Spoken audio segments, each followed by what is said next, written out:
What's good, NBA family? Today's Wednesday, November 22nd. It's one day before Thanksgiving, and the NBA decided to jam-pack our schedule by fitting in 14 games today. So if you didn't have a chance to watch it, don't you worry. I'm going to get you recap, and I'm going to get you right.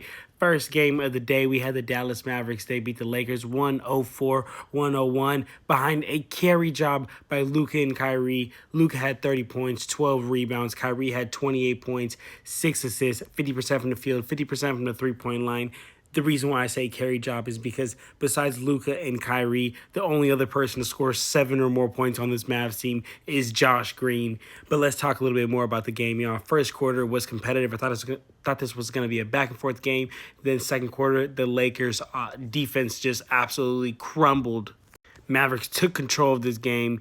After that, they converted damn near every turnover that the Lakers had into buckets into the fourth quarter. That's when this game got close again. The Lakers went on a 17-0 run. The Mavericks went the first 9 minutes of the fourth quarter without scoring. Lakers brought it close, but then what happens? Luka Doncic and Kyrie Irving runs off a run, and the Mavericks end up getting a win. Next game of the day, we had the Magic. They beat the Nuggets 124-119. This was a great back-and-forth game, y'all. This game had 15 lead changes. 15 times this game was tied. But I think the reason why the Magic were able to pull off this game is their aggression in that fourth quarter. They scored 42 points in that fourth quarter. And, y'all, when I say you got to get your points at the free throw line, I say you got to get there. The Magic got to the free throw line 14 times in that fourth quarter, and the Nuggets got there one time. Therefore, the disparity in that fourth quarter scoring between the Nuggets and the Magic got it done, had 58 bench points. Shout out Banchero, shout out Franz, shout out Cole Anthony. Hornets beat the Wizards 117-114 behind Miles Bridges and LaMelo Ball, both putting up 30 points or more on high efficiency. LaMelo Ball had 34 points on 41% from the field, 37% from the three-point line, 13 assists. Miles Bridges had 33 points, 10 rebounds, 61% from the field, and 42% from the three-point line. This was a great team win, but, the Hornets led all game.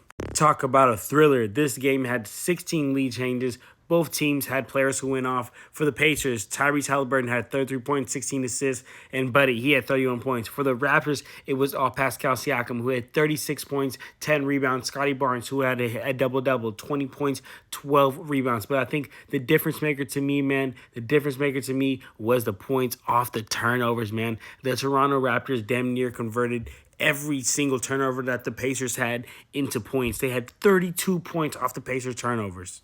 The Heat clapped the Cavs. Everybody besides Duncan Robinson on the Heat scored 10 or more points. The Heat never lost their lead one time. There was a point where they led by 33 points. This was a blowout win.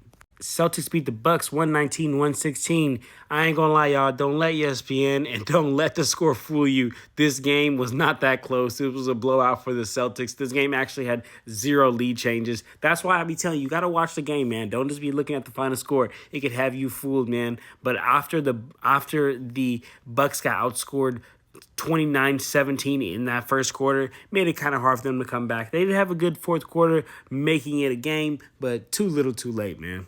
Celtics big three and JB, JT, and Porzingis all scored 20+, so they did their thing. I swear, y'all, this Hawks team is always letting other teams put up 140+. But you know what? They're also putting up 140+. And this game was a battle, y'all. 10 lead changes. This game was the only game of the day that went to overtime. Mikal and Trey went bucket for bucket. Both had 40 points of 40+ or plus points. Mikal had 45 points, 10 rebounds, 51% from the field. Trae Young had 43 points, 9 assists, 38% from the field, but Trae Young got the last laugh, man. Trae Young had 16 points, y'all. He had 14 points of the Hawks, 16 points in overtime. The Nets had 14 points in overtime. Trae Young had as many points himself as the Nets did in overtime. He erupted in the clutchest and biggest moments. What more can you ask? Honestly, there was nothing fun about this game besides the fact that when Kawhi Leonard was getting booed in San Antonio, Greg Popovich took the mic and was like, yo, stop booing Kawhi Leonard. We don't do that. OKC, 6 wins in a row.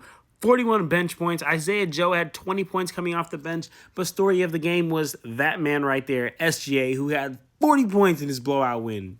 The Pelicans beat the on-fire Kings. The Kings have been on fire, y'all, especially since Fox came back. But the Pelicans got it done with this team effort, man. It was no carry job, no individual carry job by Zion or BI. Zion had 25 points, BI had 23. Jonas Valanciunas had 15 and 11. Even Jordan Hawkins got it on the phone with 13 points.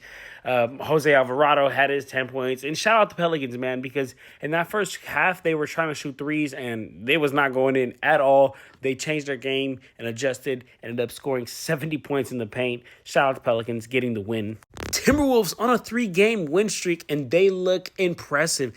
Dominated the 76ers. There was one point where they had a 21-point lead in this game, and Ant went off for 31 points. That man is legit. Shout out to Rocket starters, man. All 5 starters scored 13 points or more. Jalen Green led the way with 34 points, shooting 50% from the field. Blazers blowout win, man. There was a point where they had 32-point lead. That's ridiculous, y'all. Just throw it in a white towel. And last game of the day was Suns and Warriors. Suns beat the Warriors 123-115 behind Kevin Durant's 32 points on 50% from the field, 75% from the three-point line. This man, when he wants to score, there's just nothing no one on this universe can do. As far as the Warriors, they live and die by the 3-man, and this game, they died by it. They shot 10 of 32 from the three-point line as a team.